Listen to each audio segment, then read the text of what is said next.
Yeah ముందుగా 10 TV ప్రేక్షకులకి అందరికీ నమస్కారం అండి. నమస్తే అండి. మనకి ఒక్కసారి భారతదేశానికి సప్లై చేస్తున్నటువంటి కంట్రీస్ ని కనుక మనం చూసుకున్నట్లయితే out of 100 barrels 35 barrels are coming from Russia. అంటే 35% క్రూడ్ ఆయిల్ దిగుమతి అనేటువంటిది మనకి రష్యా నుంచి దిగుమతి అవుతుంది.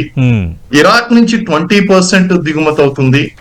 సౌదీ అరేబియా నుంచి 15% మాత్రమే దిగుమతి అవుతుంది, 15% మాత్రమే. యుఏఈ నుంచి 10%, యుఎస్ఏ నుంచి 5%, ఇతర కంట్రీస్ 15% ఉందండి.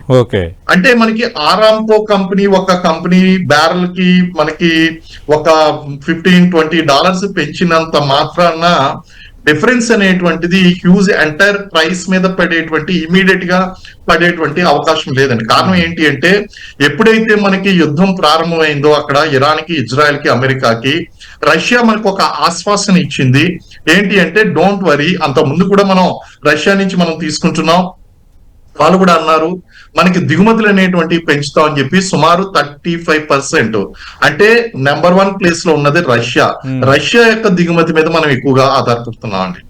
అయితే మార్కెట్ రేటు ఉదాహరణకి ఒక $70-80 ఉన్నది అంటే మనకి $60-65 కే రష్యా ఇస్తుంది. చాలా చౌక ధరను మనకి ఇస్తుంది Russia. Number 1 point. Number 2 Iraq కనుక చూసుకుంటే మనకి 20% అక్కడి నుంచి వస్తుంది. ఈ పర్సంటేజ్ వైజ్ తీసుకుంటే గనక ఇమీడియట్ ఎఫెక్ట్ అనేటువంటిది పడేటువంటి అవసరం లేదు.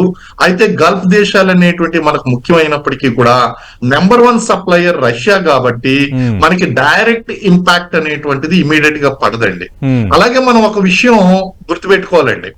ఏంటి అంటే ఒక $10 గనక బ్యారెల్ రేటు $10 పెరిగినట్లయితే భారతదేశంలో 5 నుంచి 7 రూపాయలు మనకి పెట్రోల్ ధర అనేటువంటిది పెరిగేటువంటి అవకాశం ఉంది, ఒక $10 పెరిగితే గనక. అయితే ఆ సిచ్యువేషన్ గనక మనం అవాయిడ్ చేయాలి అంటే ఏం చేస్తారంటే మనం 40-50% ట్యాక్సెస్ విధిస్తారు. ఈ పెట్రోల్ డీజిల్ యొక్క కాస్ట్ లో 40-50% మనకి ట్యాక్సెస్ ఉంటాయండి. ట్యాక్సెస్ తగ్గించడం ద్వారా ఈ ప్రజలకి అందుబాటులో ఉండే విధంగా చూసేటువంటి అవకాశం ఉంది గవర్నమెంట్ పాలసీ. అలాగే మనకి ఎలక్షన్స్ దృష్టిలో పెట్టుకుని గవర్నమెంట్ కూడా ఇమీడియట్ గా పెంచేటువంటి అవకాశం లేదు. కారణం ఏంటి అంటే మన దగ్గర 90 days స్ట్రాటజిక్ రిజర్వ్స్ అనేటువంటి మన దగ్గర ఉన్నాయి. ఎస్పీఆర్ మనం మెయింటైన్ చేస్తున్నాం, స్ట్రాటజిక్ రిజర్వ్స్ అనేటువంటివి. కాబట్టి ఇటు మంగళూరులోను, విశాఖపట్నంలోను ఉన్నటువంటి స్ట్రాటజిక్ రిజర్వ్స్ ఏదైతే ఉన్నాయో అవి 90 days ఫ్లక్చువేషన్స్ అనేటువంటి తట్టుకునే విధంగా మనకు ఉంటుంది. కాబట్టి మనకి రష్యా నెంబర్ 1 సప్లయర్ గా ఉన్నంత వరకు, అలాగే సెకండ్ ప్లేస్ లో మనకి ఇరాక్ ఉన్నంత వరకు కూడా ఎటువంటి భయం లేదు.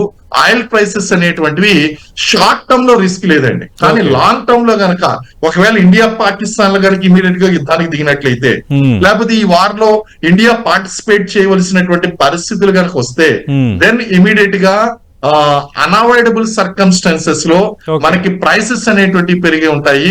అయితే ఆరాంకో ఏదైతే ఉందో ఆ కంపెనీ మేజర్ ప్రొడ్యూసర్ అయి ఉండొచ్చు, అయినప్పటికీ కూడా అది పెంచినటువంటి దాని మీద మనకి ఉంటుంది కానీ మార్పు నెగ్లిజిబుల్ గా మనం తీసుకోవచ్చు సార్. ఓకే, మేజర్ శ్రీనివాస్ గారు, ఇందాక మీరు అన్నారు అంటే మనము కేవలం గల్ఫ్ దేశాలపైన ఆధారపడటం లేదు, మిగతా దేశాలపైన కూడా ఆధారపడ్డాం. మనకు ఒక 41 దేశాలతో చమురుకు సంబంధించిన ఒప్పందాలు ఉన్నాయని కొద్ది రోజుల కిందట కేంద్ర పెట్రోలియం శాఖ కార్యదర్శి అఫీషియల్గా ప్రకటన చేశారు. అలాగే ప్రతి 2 రోజులకు ఒక ప్రకటన వస్తుంది, మీరెవరు ఆందోళన పడొద్దు, సమృద్ధిగా పెట్రోలు అలాగే అన్ని ఉత్పత్తులు ఉన్నాయి, సమస్య ఏమీ లేదు అని ప్రకటనలు వస్తున్నాయి. అయితే ఇప్పుడు రష్యా ప్రకటన చూసాం కొద్ది రోజుల కిందట. అంటే ఇప్పుడు రష్యా అంటే మేము ఇక ఆయిల్ అమ్మాలంటే ఖచ్చితంగా మేము డబుల్ రేటుగా అమ్ముతాము అని రష్యా మంత్రి చేసిన ప్రకటన ఒక 2 వారాల కిందట చూసాం. ఒకవేళ అదే కరెక్ట్ అయితే ఇప్పుడు మీరు అన్నారు ఒక 70-80 ముడి చమురు ధర బ్యారెల్కి $70-80 ఉంటే మనకి రష్యా $60 ఇస్తుంది. ఒకవేళ ఈ డబుల్ అంటే ఒక $120 అన్నది అనుకోండి, ఖచ్చితంగా మనకి పెరగడానికి ఛాన్స్ ఉంటుంది కదా. ఆ నష్టాన్ని మనం దేశం ఎట్లా భర్తీ చేసుకుంటుంది? ఇప్పుడు మార్కెట్ రేట్ పెరిగినప్పుడు రష్యా యొక్క బ్యారెల్ రేట్ కూడా పెరుగుతుందండి. అయినప్పటికీ కూడా భారత రష్యాల మధ్య ఉన్నటువంటి ఒప్పందం ఏదైతే ఉందో ఆ ఒప్పందం ప్రకారము మంచి సంబంధాల ప్రకారం మనకి మార్కెట్ ప్రైస్ కన్నా తక్కువ వచ్చేటువంటి అవకాశాలు ఉన్నాయి. ఎంటైర్ వరల్డ్ మార్కెట్ లో హైక్ ఉంటే దెన్ రష్యాలో కూడా హైక్ ఉండేటువంటి అవకాశం ఉంది. ఒకవేళ రష్యా ఒకటి పెంచినంత మాత్రాన మనకి మిగిలినటువంటివి ఏదైతే ఉన్నాయో ఆ దేశాల నుంచి మనం దిగుమతులు అనేటువంటి పెంచుకునేటువంటి అవకాశాలు ఉన్నాయండి. ముఖ్యంగా మనకి గల్ఫ్ కంట్రీస్ టుగెదర్ గనక మనం చూసుకున్నట్లయితే ఇరాక్ నుంచి మనకి 20% వస్తున్నప్పటికీ మిగిలినటువంటి గల్ఫ్ కంట్రీస్ నుంచి కూడా మనకు ఉందండి. అయితే మనం ఆల్టర్నేటివ్ సోర్స్ కింద గల్ఫ్ కంట్రీస్ ని చూసుకోవాలి. ఎందుకంటే ఫస్ట్ ట్రాన్స్పోర్టేషన్ ఖర్చు అనేటువంటి గల్ఫ్ కంట్రీస్ చాలా దగ్గరగా ఉన్నాయి కాబట్టి మనకి ట్రాన్స్పోర్టేషన్ ఖర్చు అనేటువంటిది బాగా తగ్గుతుంది. అలాగే భారత్ లో ఉన్నటువంటి రిఫైనరీస్ ఏదైతే ఉన్నాయో ఆ రిఫైనరీస్ కన్స్ట్రక్షన్ అంతా కూడా మనకి గల్ఫ్ ఆయిల్ కి అనుగుణంగా ఉన్నాయండి. అలాగే ఎల్పిజి గ్యాస్ కూడా మనకి ఎక్కువగా గల్ఫ్ నుంచే వస్తుంది. ఫెర్టిలైజర్స్ కోసం ఉపయోగించేటువంటి గ్యాస్ కూడా గల్ఫ్ నుంచే వస్తుందండి. మనకి ఆల్టర్నేటివ్ సోర్సెస్ అనేటువంటి ఉన్నాయి. ఇక్కడ ఎవరు కూడా మన భారతదేశం మీద మోనోపోలీ అనేటువంటి చూపించేటువంటి అవకాశం లేదు. రష్యా కూడా ఒకవేళ మార్కెట్ ప్రైసెస్ పెరిగితే కనుక వాళ్ళే పెరుగుతాయి. అయినప్పటికీ కూడా మనకు ఉన్నటువంటి చిరకాల సంబంధాల కారణంగా మనకి తక్కువ ప్రైసెస్ అనేటువంటిది వస్తుందండి. కారణం ఏంటి అంటే మనకి మధ్య ప్రాచ్యంలో ఎప్పుడైతే ప్రాబ్లం వచ్చిందో మనకి రష్యా ముందుకు వచ్చిందండి. రష్యా ముందుకు వచ్చి ఏమన్నదండి, పాశ్చాత్య ఆంక్షలు ఉన్నప్పటికీ కూడా మనకి రష్యా అనేటువంటిది ఆదుకుంటాం, డిస్కౌంటెడ్ ఆయిల్ అనేటువంటిది ఇస్తాం అనేటువంటి జరిగింది. మార్కెట్ ప్రైస్ $90 ఉండగా మనకి $70-75 రష్యా అనేటువంటిది ఇవ్వడం జరిగిందండి. కాబట్టి సమీప భవిష్యత్తులో పెరిగితే గనక, మార్కెట్ ప్రైసెస్ పెరిగితే గనక అప్పుడు మనకి ఆలోచించవలసినటువంటి అవసరం ఉంది తప్ప అంతవరకు మనం భయపడవలసినటువంటి అవసరం లేదండి. ఓకే, ఎందుకంటే కొంత ట్రంప్ బెదిరింపుల నేపథ్యంలో కూడా ఇంపాక్ట్ పడుతుంది అన్నది ఎక్కువ మంది చెప్తున్న మాట. ఖచ్చితంగా అప్పుడు పెరగడానికి అవకాశం ఎంత? అంటే ఇప్పుడు మనకి పెట్రోల్ ధర అనేటువంటిది ఎలా ఫిక్స్ అవుతుంది అనేటువంటిది ఒకసారి మనం స్టడీ చేయాలండి. పెట్రోల్ ధరలో మనకి 4 కంపోనెంట్లు కనిపిస్తాయి ప్రధానంగా. ఒకటి క్రూడ్ ఆయిల్ ప్రైస్ ఉంటుంది, రెండోది రిఫైనరీ కాస్ట్ ఉంటుంది, మూడోది ట్రాన్స్పోర్టేషన్ కాస్ట్ ఉంటుంది, నాలుగోది సెంట్రల్ గవర్నమెంట్ స్టేట్ గవర్నమెంట్ విధించేటువంటి ట్యాక్సెస్ అనేటువంటివి ఉంటాయి. ఈ 4 కూడా. అయితే క్రూడ్ ఆయిల్ ప్రైస్ అనేటువంటిది మారినప్పుడు రిఫైనరీ ప్రైస్ అనేది ఫిక్స్డ్ గా ఉంటుంది, ట్రాన్స్పోర్టేషన్ ప్రైస్ అనేది ఫిక్స్ గా ఉంటుంది. మనం ఎక్కడ డిఫరెన్స్ క్రియేట్ చేయగలం అంటే పెట్రోల్ లో ఉండేటువంటి 45-50% ఉన్నటువంటి ట్యాక్స్ లో మనం we can play it around. ఒకవేళ కనుక అటువంటిది ఏమన్నా జరిగింది అంటే గనక మనకి డెఫినెట్ గా ట్యాక్సెస్ అనేటువంటివి తగ్గించి దాన్ని ఇమీడియట్ గా దాన్ని పెరగకుండా. అలాగే మనం ఇండియాలో ఆయిల్ ఎనర్జీ విషయంలో ఒక పాలసీ మనం ప్రయోగిస్తున్నాం. క్రూడ్ ఆయిల్ ధరలు పెరిగినప్పుడు ఏం చేస్తున్నాం అంటే ట్యాక్సెస్ అనేటువంటివి తగ్గిస్తున్నాం. దాన్ని మళ్ళీ ట్యాక్సెస్ ఎప్పుడు రికవర్ చేస్తున్నాం అంటే క్రూడ్ ఆయిల్ ధర తగ్గినప్పుడు ట్యాక్సెస్ తగ్గించకుండా అదే స్టేజ్ లో వదిలేసి ఆ యొక్క నష్టాన్ని భర్తీ చేసుకోవడం అనేటువంటి జరుగుతుందండి. కాబట్టి లాంగ్ టర్మ్ పాలసీ అనేటువంటిది మనకి ఈ ఆయిల్ ప్రైసెస్, డీజిల్ ప్రైసెస్ అనేటువంటివి ఉన్నాయి కాబట్టి ఇమీడియట్ గా మనకి పెరిగేటువంటి థ్రెట్ ఏమీ కనిపించదు. అలాగే ఈ పెట్రోల్, డీజిల్ ధరలు అనేటువంటివి direct indication of vote bank అండి మీకు డైరెక్ట్ గా. ఎందుకంటే మన ఇండియాలో ఉన్నటువంటి పాలకుల యొక్క తప్పేం లేకపోయినా సరే ఇంటర్నేషనల్ మార్కెట్ కండిషన్స్ కారణంగా ఒకవేళ ఏదన్నా ప్రైసెస్ కనుక పెరిగితే ఇక్కడ ఉన్నటువంటి గవర్నమెంట్ లో నెక్స్ట్ ఎలక్షన్ లో కూలిపోవడం అనేటువంటి జరుగుతుంది. కాబట్టి ఇది చాలా డెసిసివ్ మేకింగ్ ఆస్పెక్ట్ కాబట్టి మనం ఈ విషయంలో సాధ్యమైనంత వరకు సామాన్యులపై డీజిల్ మరియు పెట్రోల్ యొక్క ధరలు అనేటువంటివి ఇంపాక్ట్ పడకుండా చూస్తాం. ఒకవేళ పడినా సరే అది 5-10 రూపాయల మధ్యలో ఉండే విధంగానే చూసుకోవడం అనేటువంటి జరుగుతుంది. ఇప్పటికే గవర్నమెంట్ కూడా అధిక విషయాల్లో బ్లేమ్ చేయబడుతుంది. పెట్రోల్, డీజిల్ కాస్ట్ అనేటువంటిది లాస్ట్ 20 years బ్యాక్ కి ఇప్పటికీ కాస్ట్ కనుక చూసుకున్నట్లయితే ఆల్మోస్ట్ ఆల్ డబల్ అయ్యింది అనేటువంటి అపవాదం కూడా నడుస్తుంది. కాబట్టి వీటన్నిటిని దృష్టిలో పెట్టుకుని ఆ ఇంటర్నేషనల్ మార్కెట్ కండిషన్స్ ప్రకారం పెరిగినట్లయితే ఇట్ ఈస్ మనం చేయగలిగింది ఏం లేదు. అయినప్పటికీ దాని యొక్క ఇంపాక్ట్ అనేటువంటిది మినిమం గా ఉండే విధంగా మన గవర్నమెంట్ పాలసీ అనేటువంటిది ఉంటుంది. ఓకే, అంటే వాట్ అబౌట్ ఎల్పిజి? ఎందుకంటే ఇప్పుడు ఎల్పిజి అనేది కొంత సమస్యగా మనకు కనిపిస్తోంది.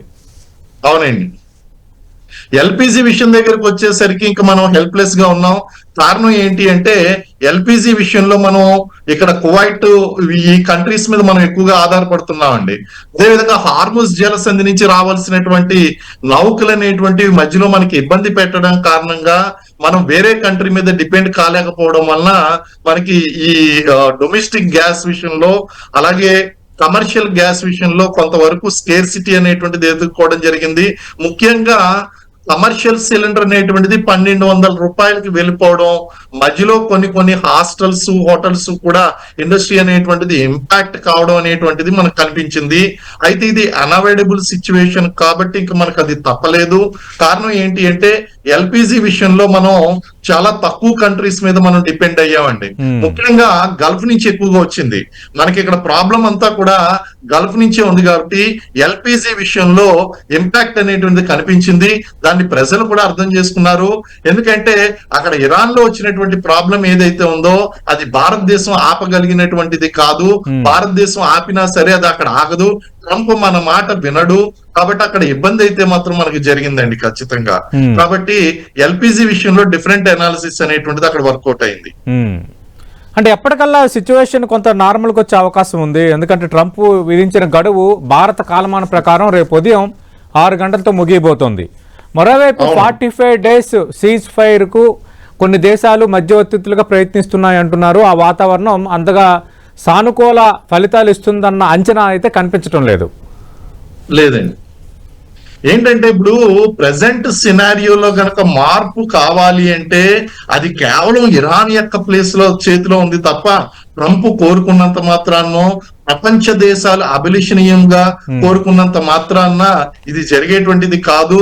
కేవలం ఇది ఇరాన్ యొక్క చేతిలో ఉందండి. మనం యుద్ధం ప్రారంభమైనప్పుడే మనం అనుకున్నాము కేవలం 5 రోజుల్లో ముగించేసేటువంటి యుద్ధం కాదు. ఇది ఖచ్చితంగా రష్యా ఉక్రెయిన్ వార్ లాగా, ఇరాన్ ఇరాక్ వార్ లాగా ఇది లాంగ్ టర్మ్ అనేటువంటిది నడుస్తుంది. చాలా ఇరాక్ అండ్ అమెరికా అప్పుడు కూడా చూసినప్పుడు లాంగ్ టర్మ్ గా మనకు నడిచినటువంటి దాఖలాలు మనకు కనిపించినాయి. ఇవన్నీ కూడా మనం చూస్తూ ఉంటే ఈ వార్ అనేటువంటిది మనం లాంగ్ టర్మ్ గా ప్రిపేర్ అవ్వాల్సి ఉంటుంది. ఈ ప్రైసెస్ అనేటువంటివి నియర్ ఫ్యూచర్ లో ఇంకా పెరిగేటువంటి అవకాశం ఉంది. అయితే దాని యొక్క ఎనర్జీ సెక్యూరిటీ పాలసీలో భాగంగా దాన్ని తగ్గించేటువంటి ప్లాన్స్ అయితే మనం చేసుకుంటున్నాము. కానీ నియర్ ఫ్యూచర్ మనకి ఎటువంటి దాఖలాలు కనిపించడం లేదు. ట్రంప్ యొక్క వాయిదాలు కూడా ఎలా ఉన్నాయంటే ఎవరైనా వార్నింగ్ ఒకసారి ఇస్తారండి, కానీ ఆయన ఏంటి అంటే ఏదో వాయిదాల మీద టారిఫ్స్ విధించినట్టు వాయిదాల ప్రకారం గడువును పెంచుకుంటూ పోతూ ఉన్నాడు. ఇది చాలా హాస్యాస్పదంగా ఉంది ఆయన ఇచ్చినటువంటి గడువులన్నీ కూడా. ఏదేమైనప్పటికీ కూడా టెంపరరీ సీజ్ ఫైర్ అనేటువంటిది సిచ్యువేషన్ లో కొంతవరకు మార్పు అనేటువంటిది తీసుకొచ్చేటువంటి అవకాశం ఉంది. But this scenario is going to continue maybe near together.